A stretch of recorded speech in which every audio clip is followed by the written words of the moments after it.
ख़वातीन में अगर किसी बहन, बेटी या बच्ची के साथ इस किस्म के रूहानी मसले मसाइल हैं या ये सिम्टम्स हैं तो फ़ौरी तौर पर किसी रूहानी मुआलिज के साथ या किसी राक़ी के साथ कंसल्ट कीजिए। क्या सिम्टम्स? रूहानी इलाज से मुताल्लिक मज़ीद मालूमात हासिल करने के लिए हमारे यूट्यूब चैनल को सब्सक्राइब करें और फेसबुक पेज को फॉलो। रात को सोते हुए ऐसा महसूस हो कि कोई छू रहा है, समवन इज टचिंग।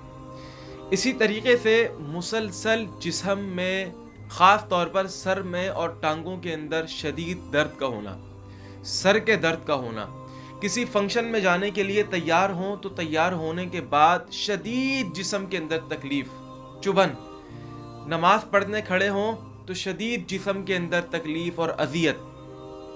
अगर इस किस्म के मसले मसाइल या सिम्टम्स या अलामात मौजूद हैं तो इसको मामूली ना समझें। सबसे पहले तो रुक़्या करना शुरू करें और अगर मुनासिब समझें तो किसी रूहानी मुआलिज के साथ, किसी मुस्तनद रूहानी मुआलिज या राक़ी के साथ कंसल्ट कीजिए। अल्लाह सुब्हानहू व तआला तमाम बीमारों को शिफ़ाए कामिला अजिला अता फ़रमाए। अस्सलामु अलैकुम व रहमतुल्लाहि व बरकातुहू।